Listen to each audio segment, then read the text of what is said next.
cerita tentang hair dryer ini, bagaimana ya, basah tapi kok kapan ya bisa kering? Padahal setiap hari saya tahu bahwa itu akan kering, tapi ragu itu selalu datang.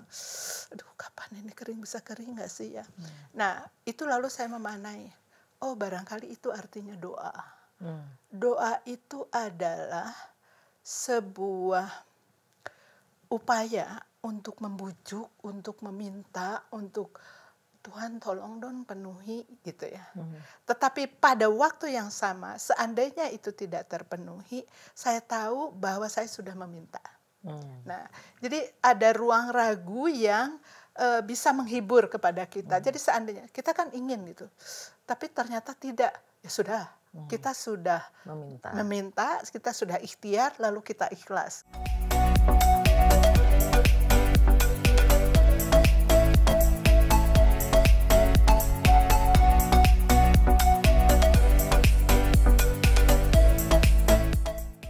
Assalamualaikum warahmatullahi wabarakatuh. Salam sejahtera buat kita semua. Jumpa lagi dengan saya, Adriana Nurdin, dalam channel Adriana Views.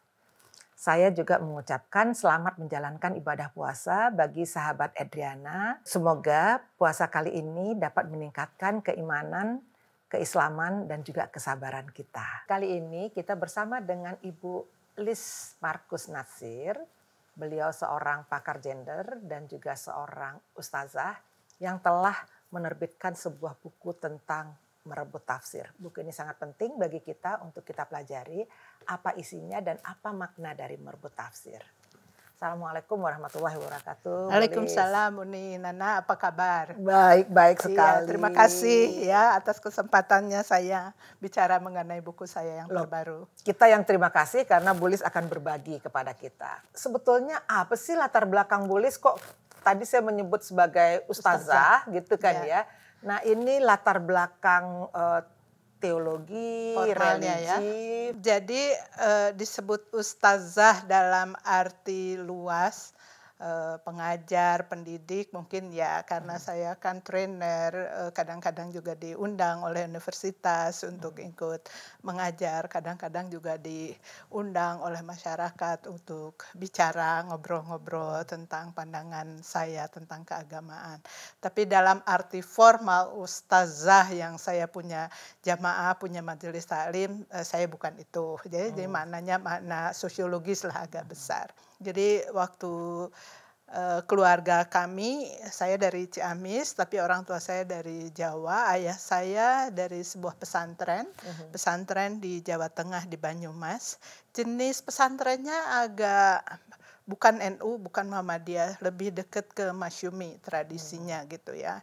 Jadi jenis kelaminnya agak beda, lebih gagasannya lalu menjadi lebih kayak Rashid Ridho kalau di Mesir ya. Jadi bagaimana mengimplementasikan Islam, bukan hanya dalam ubudiyah tapi juga politik. Ayah saya sangat aktif di politik di Masyumi. Tapi tradisi ibu saya adalah Muhammadiyah. Nenek kakek saya dari Muhammadiyah gitu. Ibu saya sampai meninggal, begitu juga ayah saya itu pengurus Muhammadiyah, pengurus Aisyah. Dan sekarang diwariskan kepada abang saya. Karena kan ini soal kepemimpinan kan ya, seperti itu. Latar belakang pendidikan setelah SMA, jadi sekolah selalu di sekolah Muhammadiyah, SMA negeri, lalu kuliah di IAIN, Fakultas Usuluddin, perbandingan agama, dan saya kira di sana saya belajar banyak mengenai sosiologi agama ataupun sosiologi secara umum, filsafat, kemudian juga sedikit antropologi dan research. Tapi setelah itu aktif di LSM, di lingkungan pesantren, lalu mendapatkan berkah beasiswa dari Ford Foundation dan sekolah di Belanda ngambil medical anthropology. Sementara kajian-kajian keagamaan terus dilakukan karena saya bekerja di lingkungan pemberdayaan penguatan pesantren sampai sekarang gitu. Pernah cari uang dulu di lembaga donor, tapi tetap bidangnya Islam and Civil Society. Dari dulu kelihatannya itu menjadi minat saya, termasuk minat dalam menulis. Ibu Lis Markus ini seorang aktivis, tapi juga seorang intelektual yang mendedikasikan dirinya untuk memproduksi ilmu pengetahuan, terutama dalam merebut tafsir yang akan kita dengar penjelasan dari beliau. Apa sih Bu Lis artinya? Merebut tafsir ini seperti juga tadi Nana memulai saya disebut sebagai ustazah. Merebut tafsir ini sebetulnya sebuah semacam ikhtiar kreatif untuk memaknai tafsir itu sendiri. Kan dalam domain ilmu pengetahuan yang formal, tafsir itu membutuhkan ahli balaghah, ahli bahasa, ahli-ahli dalam bidangnya lah. Sementara dari segi maknanya itu kan sebetulnya proses untuk memberi makna atas sebuah peristiwa, atau atas sebuah kejadian, atau atas sebuah penafsiran. Nah, dalam domain ilmu pengetahuan keagamaan, terutama tafsir, itu memang domainnya laki-laki, ya. Itu cukup bisa dimengerti karena laki-laki lebih dulu diberi kesempatan, peluang untuk masuk ke bidang-bidang itu, gitu, dan dianggap lebih berkewajiban, katakanlah begitu. Kalau melihat sejarah pesantren misalnya, sebelum perempuan diizinkan untuk pesantren kan laki-laki dulu, perempuan baru tahun 34 secara formal masuk ke pesantren.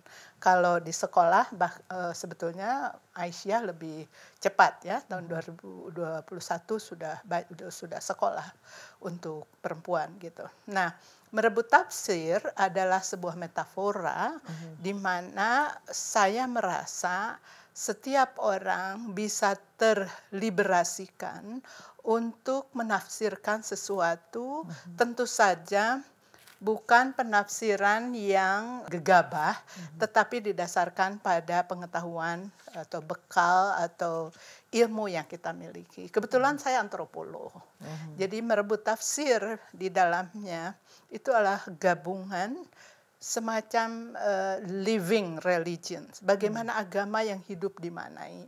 Dan yang kedua, karena saya feminis, antropolog yang feminis, living religion yang saya tafsirkan adalah yang dipahami oleh saya sebagai seorang feminis. Ini saya juga ingat, ya, karena saya lahir di tradisi masyarakat Minang, Sumatera Barat. Itu dari dulu itu memang laki-laki itu kebiasaannya hidupnya di surau. Jadi sehari-hari bermalam di surau, di situ mereka belajar mengaji dan sambil juga belajar tentang filsafat-filsafat kehidupan. Jadi sama seperti yang Bu Lis tadi katakan, sehingga mereka punya kesempatan yang lebih banyak untuk bisa menafsirkan atau memberi makna dari teks-teks yang memang juga sudah ada, gitu, ya. Betul. Jadi itu kan sebetulnya dari Bu Lis yang di sini, bagaimana kita juga memberi makna lain dari teks yang kita gunakan sesuai dengan living experience-nya kita, gitu, ya. Living experience atau pengalaman hidup atau pengalaman keagamaan itu sendiri. Sebetulnya apa deskripsi perempuan yang dimaknai dalam merebut tafsir ini, Bu Lis? Itu seperti umumnya di dalam kajian feminisme dan gender, itu layers-nya banyak. Kadang-kadang saya berperan sebagai perempuan, sebagai istri Ismet, suami saya almarhum. Kadang-kadang sebagai ibu dari anak-anak saya, atau bahkan baru saja saya juga menulis dan kebetulan masuk di sini, saya nenek dari cucu saya yang sekarang sudah 7 bulan, si Tobi. Bagaimana saya kegelisahan seorang nenek dan memaknai apa itu doa ketika mendengar menantu saya mau operasi misalnya. Jadi multi layers, tapi di setiap layers itu saya mencoba memberi makna. Saya sebagai perempuan yang misalnya setiap pagi saya kalau mau ke kantor harus hair dryer. Tiba-tiba saya berpikir, kenapa ya walaupun itu setiap hari, saya selalu tidak percaya rambut yang basah ini bisa kering. Jadi ada ruang ragu. Lalu saya memaknai apa sih, kenapa manusia punya ruang ragu. Lalu dari cerita tentang hair dryer ini, bagaimana ya basah tapi kok kapan ya bisa kering. Padahal setiap hari saya tahu bahwa itu akan kering. Tapi ragu itu selalu datang. Aduh, kapan ini kering, bisa kering nggak sih ya. Nah itu lalu saya memaknai, oh barangkali itu artinya doa. Doa itu adalah sebuah upaya untuk membujuk, untuk meminta, untuk Tuhan tolong dong penuhi gitu ya. Tetapi pada waktu yang sama, seandainya itu tidak terpenuhi, saya tahu bahwa saya sudah meminta. Nah, jadi ada ruang ragu yang bisa menghibur kepada kita. Jadi seandainya kita kan ingin gitu, tapi ternyata tidak, ya sudah. Kita sudah meminta, kita sudah ikhtiar, lalu kita ikhlas gitu. Dari cerita yang sederhana soal keraguan-raguan kapan nih ini kering, saya kemudian mendapatkan inspirasi. Oh, barangkali kita dalam hidup juga begitu ya, selalu ada keraguan, lalu kita berdoa karena kita nggak tahu apa nada. Tapi begitu selesai doa dan kemudian tidak terkabul, ya sudah kita sudah mendapatkan sebuah kesabaran di situ. Keikhlasan. Begitulah keikhlasan, kesabaran. Itulah antara lain hal-hal yang saya tafsirkan di dalam buku Merebut Tafsir ini. Ya. Jadi judulnya kan Merebut Tafsir ya, ini kan benar. sangat religius sekali. Ya. Sementara kita memberi makna terhadap living experience-nya kita. Ini berbenturan nggak ya dengan figur-figur otoritas yang selama ini merasa loh, tafsir itu hanya saya yang bisa menerjemahkannya atau menuliskannya. Nah itu gimana boleh melihat Justru ini? karena ada secara formal, ada tafsir-tafsir yang formal, yang sesuai dengan kodifikasinya dan lain sebagainya. Sementara di dalam kehidupan ada hal yang lain yang juga kita alami, bagaimana membenturkannya, bagaimana menemukannya, dan apa yang harus kita lakukan, apa yang harus kita raih gitu ya. Intinya di mana yang harus kita raih. Misalnya dalam contoh memaknai iddah. Waktu suami saya meninggal, saya duduk di sini sama Fakih, sama ibunya Ibadriah. Terus saya ngelihat ada bunga saya jatuh gitu.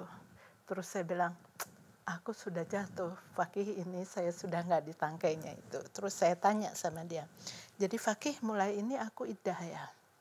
Ya Mbak, gitu. Terus gimana sih hukumnya? Lalu dia menjelaskan makna formalnya, gitu ya. Jadi sebetulnya kalau formalnya itu menunggu untuk 3 bulan 10 hari sesuai di dalam teks Al-Quran, agar jelas sekali statusnya ada kehidupan atau enggak di rahim kita. Itu kan jadi dalam rangka perlindungan Islam terhadap perempuan agar kalau terjadi perceraian, kalau ada kematian harus jelas dulu nih, ini akan punya anak atau enggak.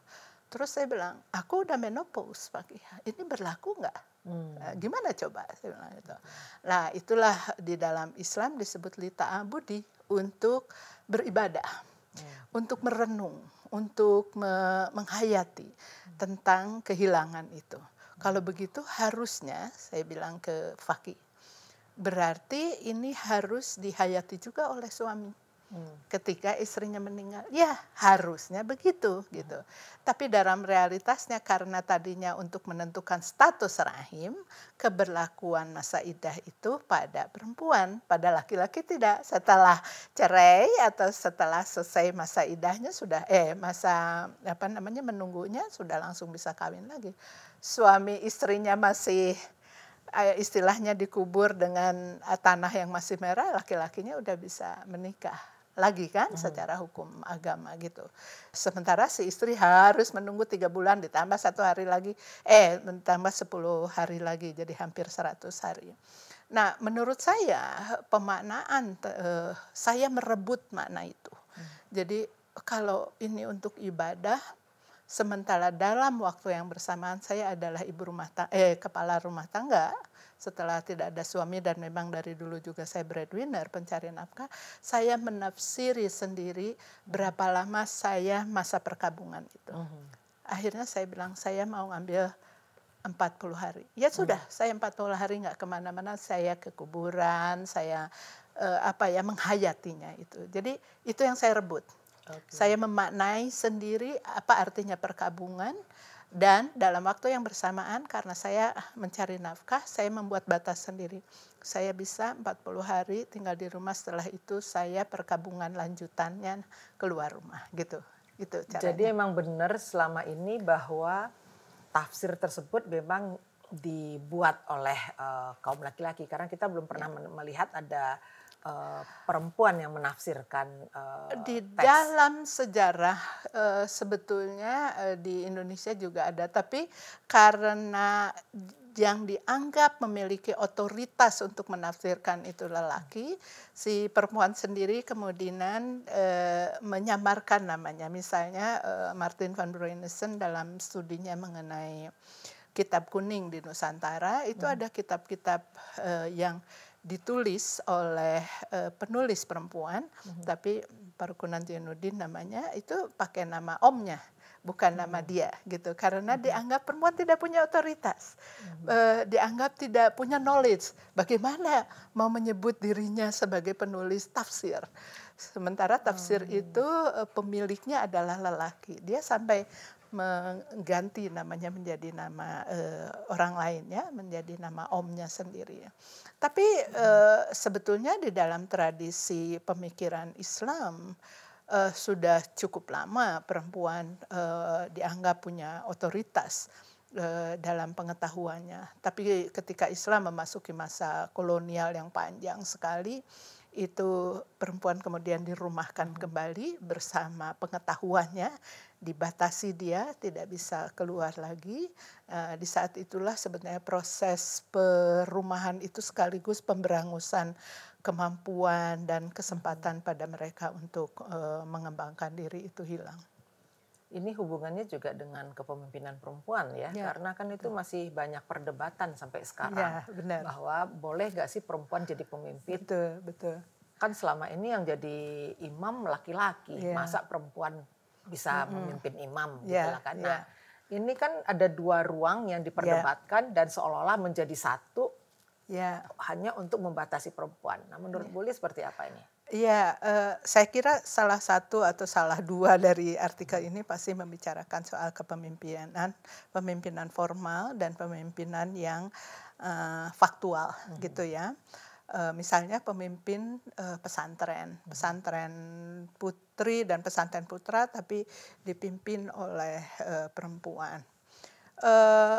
Soal kepemimpinan itu memang harus kita akui, di dalam teks itu biasanya merujuk pada surat An-Nisa ayat 34 tentang ar-rijalu qawwamuna 'alan nisa, lelaki adalah pemimpin.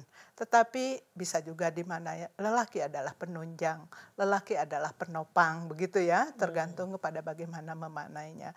Tapi secara keseluruhan selalu dimaknai bahwa lelaki adalah pemimpin. Nah, dalam memaknai ini, itu saya melihatnya di dalam tradisi Islam di Indonesia itu ada dua jenis kelompok konservatif. Yang satu konservatif katakanlah teologis, yang sifatnya terkait dengan bahwa kepemimpinan itu akidah, jadi sesuatu yang mutlak yang tidak berubah.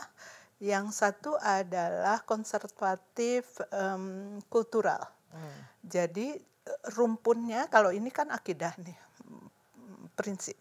Kalau yang ini sifatnya fikih. Fikih itu adalah pendapat.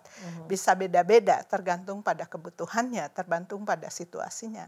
Nah, dengan makna yang kedua ini sebetulnya kepemimpinan perempuan di Indonesia bisa bisa memungkinkan, sangat bisa memungkinkan. Kita melihat bagaimana perempuan-perempuan menjadi pemimpin keluarga, mungkin sektornya non formal, bahkan misalnya Bu Megawati bisa menjadi presiden. Jadi corak kepemimpinan, corak keislaman di Indonesia itu menurut saya sangat kontekstual karena memang kita masyarakat agraris, masyarakat yang dari dulunya terbuka, perempuan itu keluar ke sungai, pakai sungai untuk berjualan, balik lagi mengambil belanjaan dan lain sebagainya. Yang terbuka dari zaman dulu.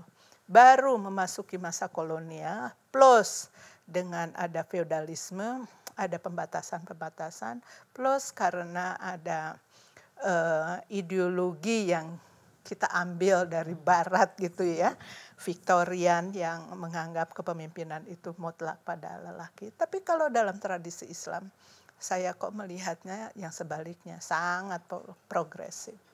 Baru-baru ini saya kira ada juga di sini. Saya baru menyadari bahwa pimpinan pesantren itu walaupun de factnya adalah perempuan karena dialah yang memimpin itu, sementara Pak Kiainya itu mimpin ngajinya, mimpin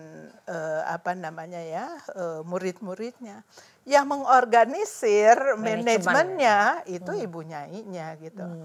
Nah, saya bilang harus ada kritik nih terhadap konsep-konsep barat tentang perempuan Jawa yang seakan-akan konco winking. Di pesantren nggak ada tuh konco winking, gitulah kira-kira ya.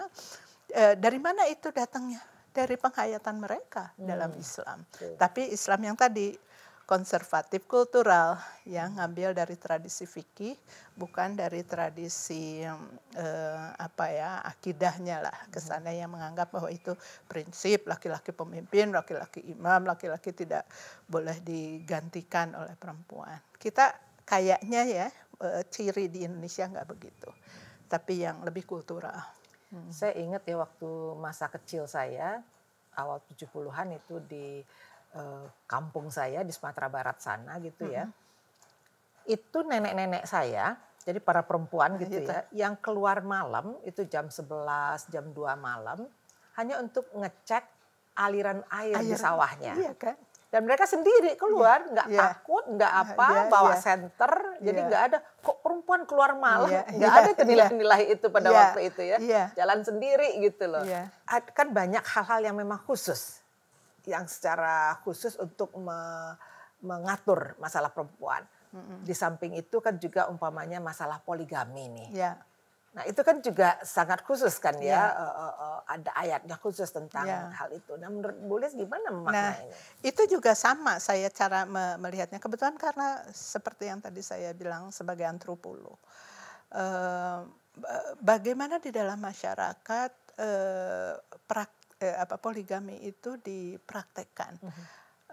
Jelas itu tidak tunggal, artinya tidak satu jenis model perpoligamian. Dan kalau balik lagi ke teks, seperti juga yang kita ketahui dalam tafsir-tafsir yang lebih feminis, ayat yang terkait dengan masna wa thulatha wa ruba yang membahas tentang seakan-akan izin pada laki-laki untuk berpoligami, itu sebetulnya pemaknaan seluruh ayatnya adalah bicara tentang monogami. Tentang monogami. Tapi gitu ya, Islam kan pendekatannya dari kalau kita mempelajari sejarah itu kan bukan yang revolusioner gitu. Langsung gitu sebuah kultur dipotong sedemikian rupa, kan berproses gitu ya. Karenanya seperti Kiai saya Kiai Hussein Muhammad mengatakan harus dilihat sedang menuju ke arah mana gitu. Ayat ini menuju ke arah mana gitu. Ini bunyi ayatnya, apa maknanya, ini sedang menuju ke arah mana. Nah, keseluruhan ayat-ayat yang terkait dengan perempuan, soal waris, soal poligami, soal yang secara detail sekali dibahas di dalam surat An-Nisa itu menuju ke arah untuk dua hal. Satu, perlindungan kepada perempuan. Kedua, pembebasan. Saya selalu mengingatkan soal pembebasan itu. Misalnya gini, ada ayat mengenai yas'alunaka anil mahid. Orang bertanya tentang haid. Nah, haid, ketahuilah haid itu adalah sesuatu yang dengan darah yang keluar dari alat kelamin perempuan gitu ya. Nah, orang memaknainya bisa bermacam-macam atas itu gitu ya. Ada yang bilang darah kotor, ada bilang darah yang najis, ada yang menyatakan karena haid itulah makanya perempuan otaknya kurang gitu ya. Itu di level tafsir. Nah, karena ada level tafsir itulah kita pun bisa memaknainya. Apa ini? Bukankah haid itu penanda bahwa ada kehidupan? Setelah haid, perempuan masuk ke masa subur. Bukankah setelah itu kalau misalnya orang bersenggama dan kemudian melahirkan terjadi nidasi, akan ada kehidupan yang baru.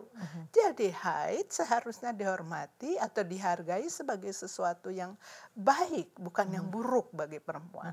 Bukan sesuatu yang mengatakan perempuan lebih rendah dari yang lain. Itu level tafsir. Kita yang bisa menafsiri sebagai bentuk penghargaan kepada tubuh kita sendiri, penghormatan kepada karunia dari Allah bahwa kita mampu bereproduksi, dengan reproduksi itulah kita akan beranak pinak, melanjutkan keturunan dan lain sebagainya. Di level itu perempuan bisa merebut tafsir sesuai dengan tubuhnya, kebutuhannya, pemahamannya gitu ya. Saya melihatnya begitu. Tapi kan sebetulnya memang kita sendiri ingin melihat ini ada nggak sih equality, ada nggak sih kesetaraan laki-laki dan perempuan? Ya. Karena tafsir yang ada sampai sekarang itu kan sebetulnya tetap memberi ruang bahwa perempuan ini adalah makhluk domestik dan laki-laki adalah makhluk publik gitu loh ya.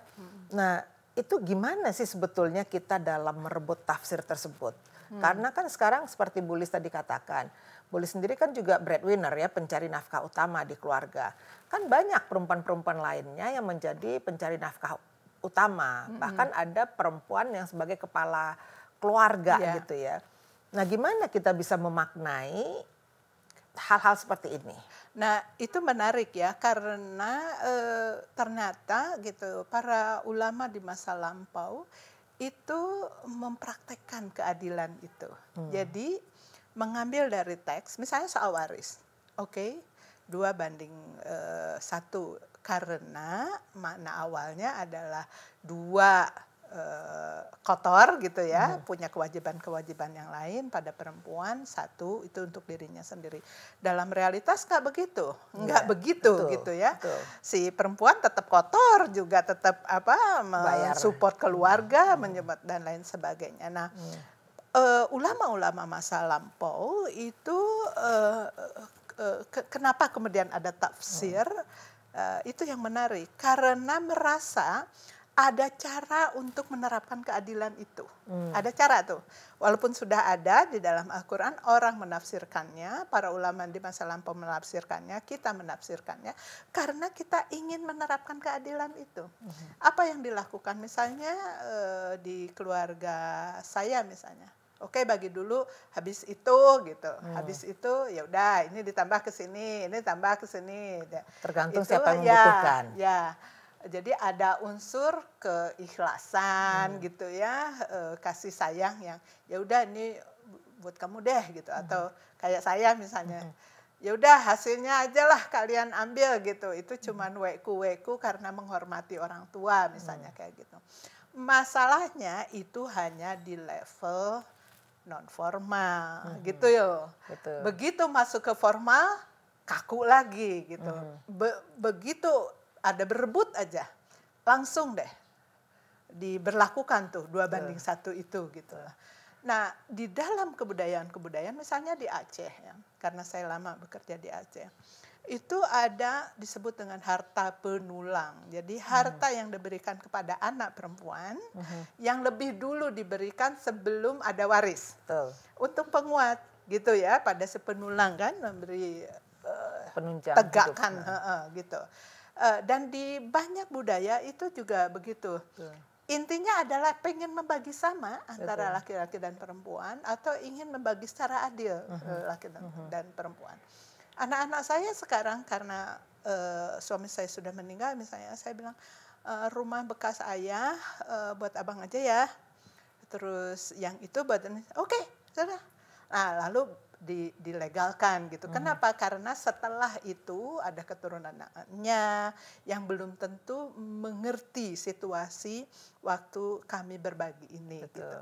Jadi di Itu level pentingnya non formal untuk, lalu diformalkan itu dalam rangka keadilan minimal sebetulnya kita memformalkannya itu.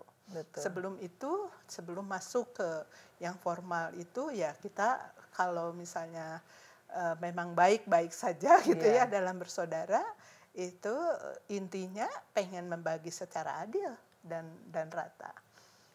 Yang menarik dari ibu saya begini, ibu saya mengatakannya begini, ibu saya itu 10, 3 laki-laki, 7 perempuan.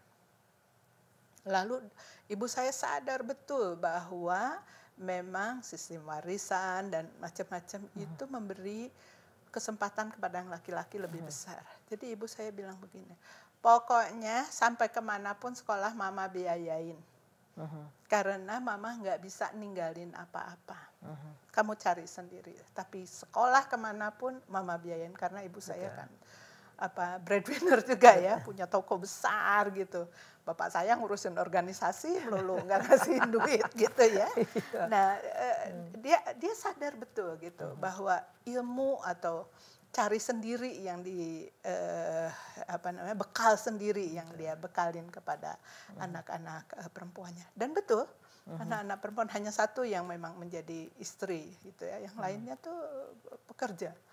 Seperti saya, seperti adik-adik saya. Jadi memang di kultur saya sebagai ya karena Minang ya. Ibu Lis kan juga separuh Minang. Separuh berbako kan kepada bako, orang Minang ya. Anak saya separuh Minang. Betul. Nah, seperti saya gitu kan ya.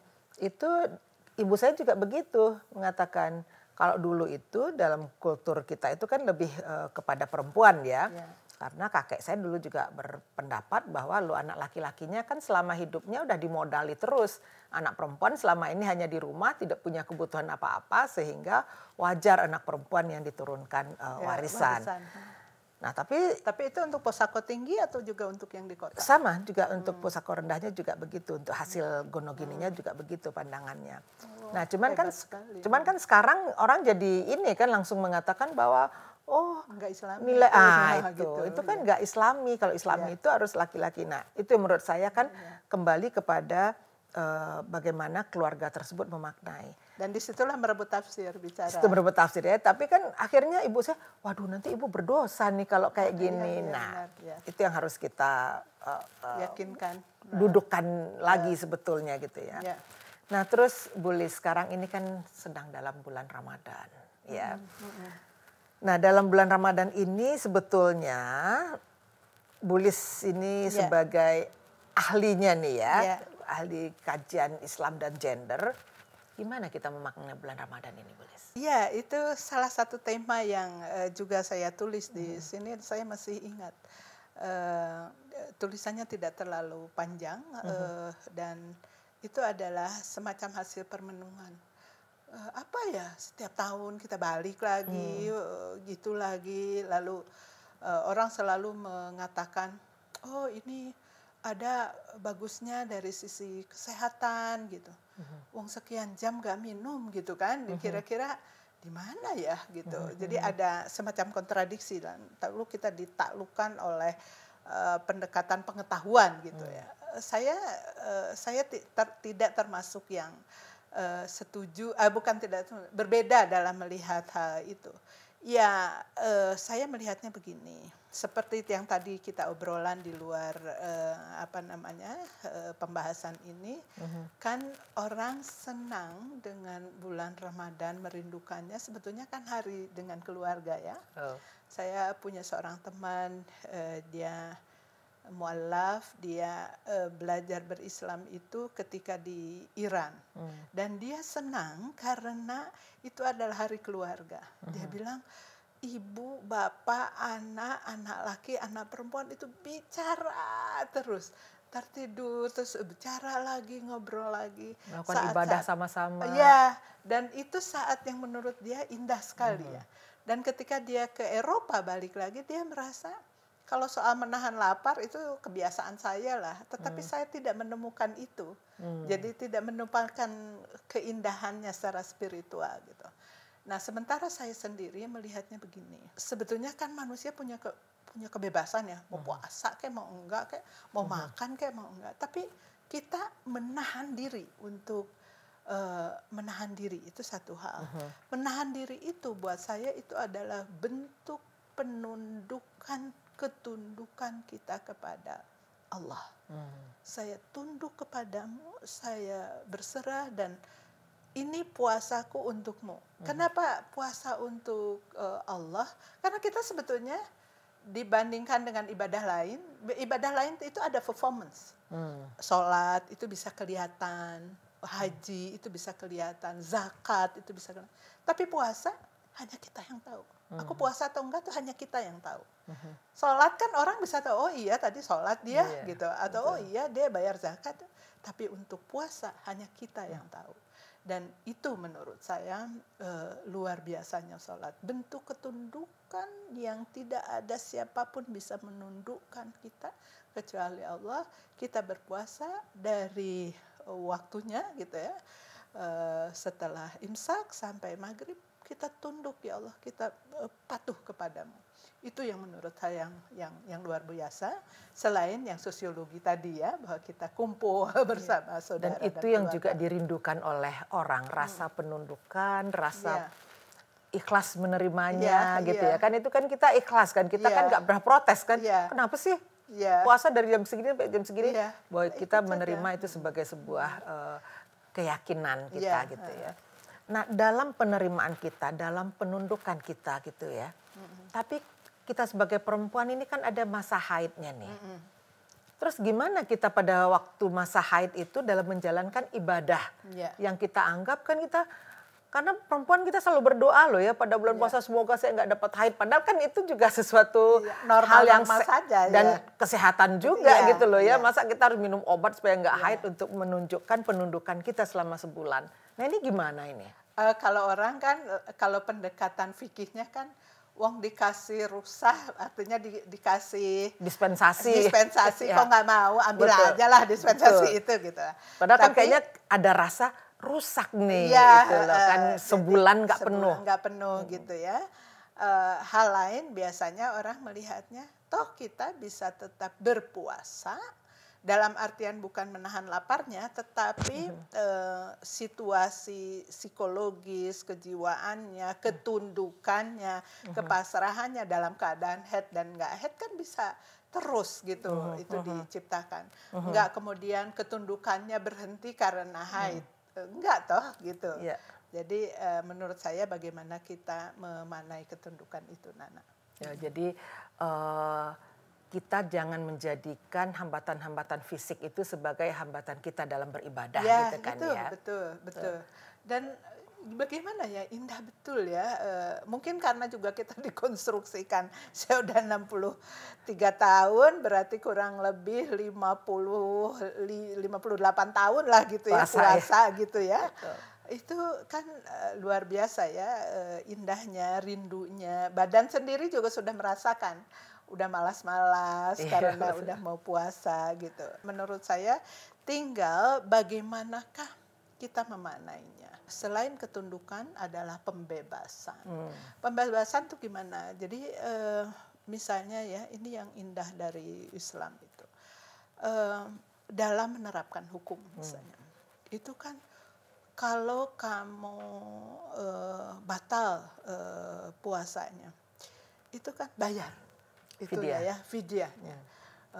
Bantu orang yang miskin.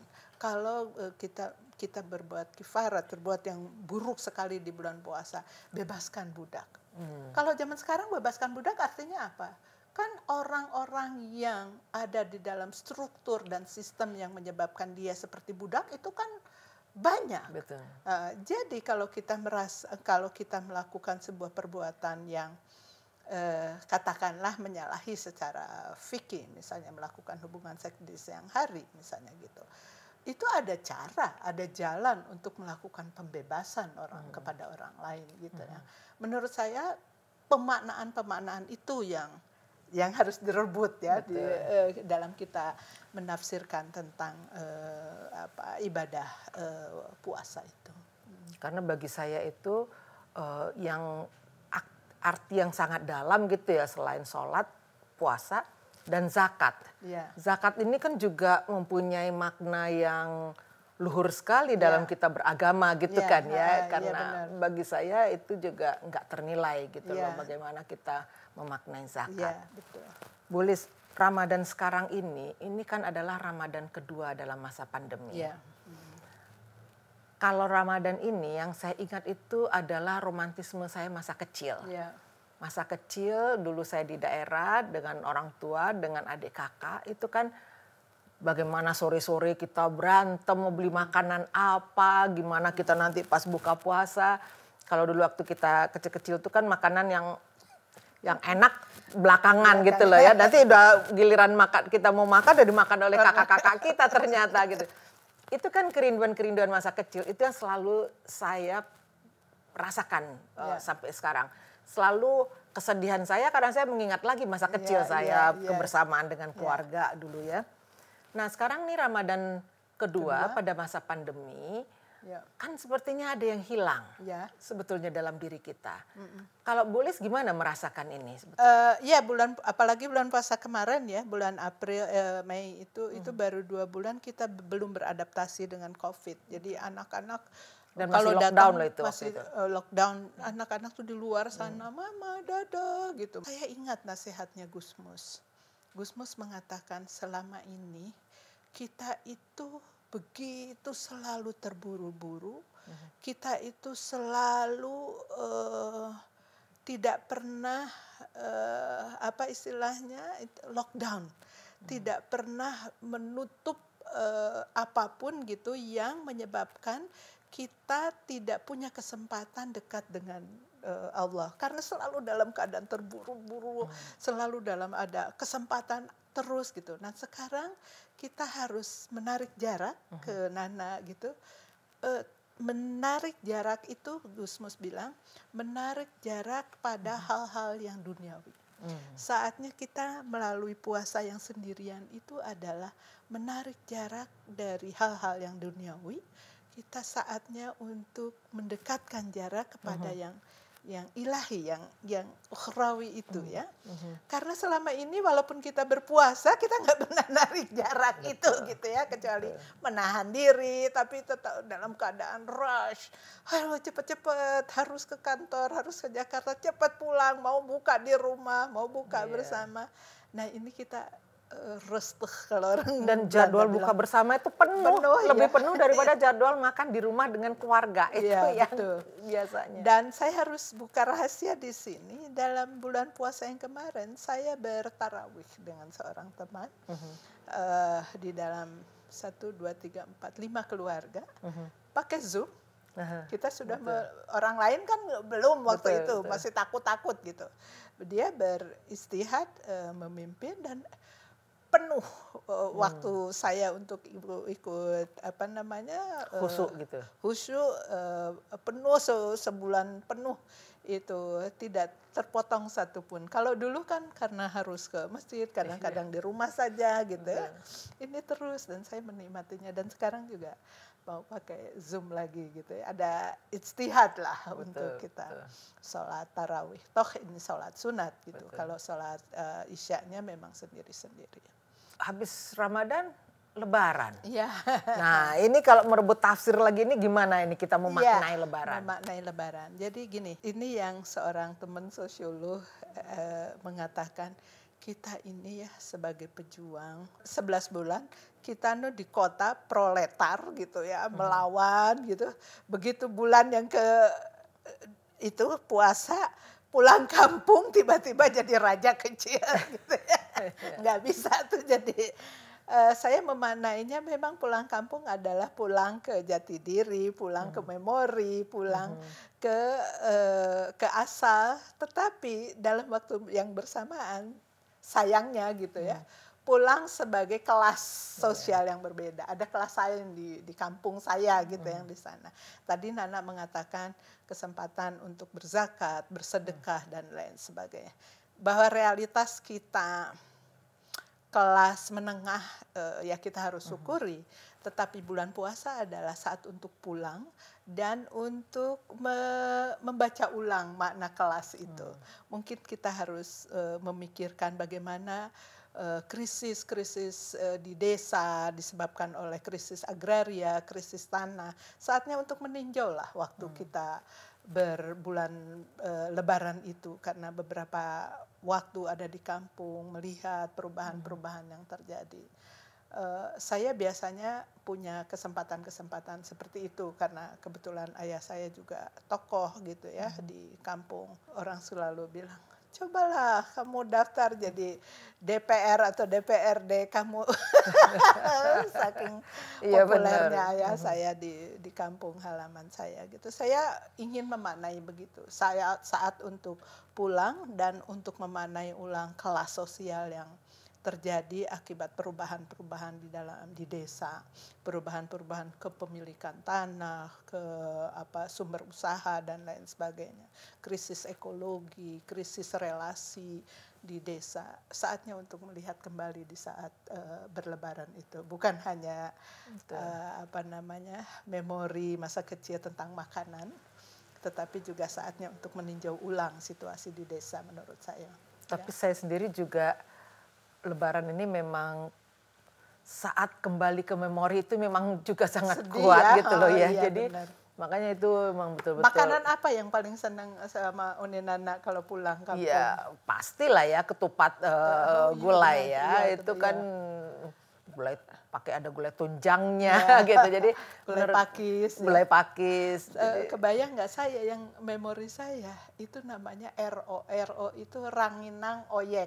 Itu benar-benar memori masa miskin gitu ya, orang makan oyek. Terus ada rengginangnya. Tapi itu harumnya dan lain sebagainya. Itu hanya bisa saya jemput di bulan Lebaran, dan Lebaran ini jelas tidak akan gitu ya pulang ke rumah seperti itu. Tapi dulu waktu saya kecil-kecil itu kan kalau Lebaran, puasa kan kita harus bikin kue sendiri. Iya, benar. Tapi bikin kue itu seluruh keluarga terlibat. Betul. Ada yang bikin kue, bahkan bapak saya juga bantu bikin kue. Jadi itu loh kupas kacang gitu ya. Kupas kacang. Sampai sakitin itu. Dan jadi kue bawang, aduh ngiris-ngirisnya.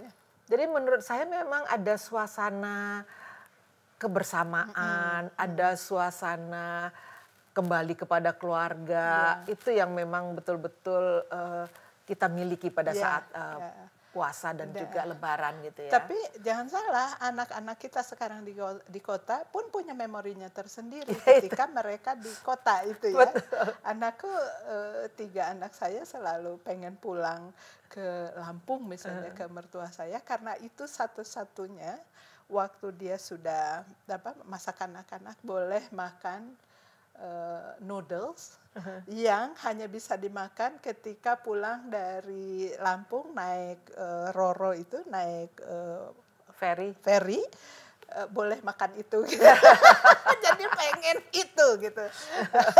Pengen makan noodles mie itu. Gitu tuh lucu sekali. Ya, kamu punya duit, nggak enak, nggak campur bau oli. Bulis, ini juga pemaknaan Isra Mi'raj nih. Kita baru saja selesai menjalankan Isra Mi'raj itu ya. Menarik sekali. Ya. Nah, itu sebetulnya Saya memaknai seperti apa ya? Bagaimana kita memaknainya? Itu aneh sekali ya. Isra Mi'raj itu bertepatan dengan Hari Perempuan Internasional. Jadi 8 Maret ya? Iya, 8 Maret. Isra Mi'raj itu tanggal 11 kalau nggak salah. Pokoknya 2 hari setelah itu. Nah, tema ke Hari Perempuan Internasional kan choose to challenge. Jadi berani menantang. Nah, berani menantang gitu ya. Nah, lalu saya bilang, apa sih yang aku beranikan untuk menantang? Nah, saya sedang jalan pagi di sana karena setiap hari sekarang jalan pagi itu. Saya tiba-tiba memaknai apa ya artinya Isra dan Mi'raj bagi perempuan. Nah, choose to challenge itu apa sih yang harus saya tantang gitu ya. Nah, saya baru tiba-tiba menyadari bahwa bagi perempuan itu ada 2 etape di dalam tantangannya itu. Tantangan yang pertama adalah Isra, perjalanan, berjalan dia. Melalui berjalan itulah upaya-upaya ikhtiar-ikhtiar yang sifatnya legal formal dilakukan. Katakanlah ada regulasi, ada undang-undang, kita perjuangkan itu. Untuk apa? Untuk pembebasan perempuan.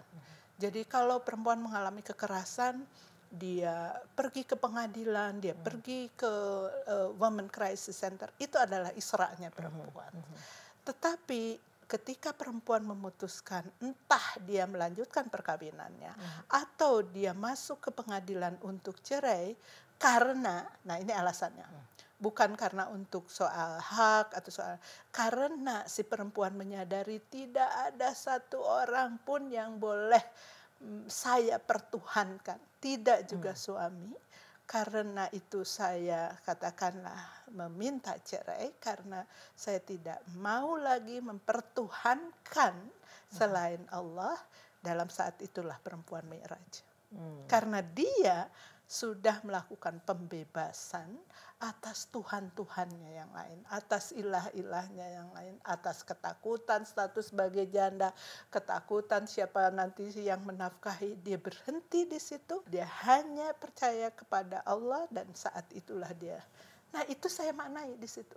Isra Mi'raj adalah 2 etape perjalanan manusia, satu ikhtiar duniawi katakanlah gitu untuk mengatasi problem-problem kemanusiaannya, dan setelah itu perempuan punya kesempatan untuk mengatasi pembebasan terhadap penuhanan-penuhanan yang perempuan tuh lebih banyak yang ditakutkan itu, penuhanan-penuhanannya kan. Betul. Takut status, takut suami menyeleweng, takut anak sakit, takut amat, begitu banyak. Begitu banyak hal yang menyebabkan dia seperti sebentar-sebentar akan jatuh terperosok ke dalam pengkhianatannya terhadap tauhid itu ya. Karenanya saya kira Isra Mi'raj itu adalah perenungan yang sangat baik bagi perempuan untuk melakukan 2 etape perjalanan horizontal ya, yang ke sini, dan vertikal ketika menuju Allah Subhanahu wa taala. Saya memaknainya begitu. Sahabat Adriana, kaya sekali pembicaraan kita, merebut tafsir. Di sini banyak sekali tentang realita-realita kehidupan yang bisa kita beri makna sesuai dengan pengalaman hidup kita dan tentunya juga sesuai dengan ketakwaan kita kepada Allah Subhanahu wa taala. Karena ini yang menjadi landasan bagi kita ketika kita menafsir atau memberi tafsir terhadap kehidupan. Belis, ada lagi yang mau disampaikan? Ya tentu saja saya ingin Ibu, Bapak, para pemirsa, teman-teman sekalian membeli ini karena 20% dari hasil penjualan ini akan saya hibahkan kepada satu kelompok anak-anak yang sedang bertumbuh di Lombok Utara. Mereka klub baca perempuan itu, dia punya kelompok anak-anak yang inklusif, ada orang Bali, orang Lombok, orang Jawa, mereka bergaul bersama, menghadapi problem-problem kebersamaan mereka. Saya ingin mendukung perpustakaan mereka. Jadi silahkan beli, bisa di mana-mana bisa dibeli ya. Ini terima kasih kesempatannya. Merebut tafsir. Wabillahi taufiq wal hidayah. Wassalamualaikum warahmatullahi wabarakatuh. Sampai jumpa dalam episode Adriana Views berikutnya. Tayangan Inspirasi.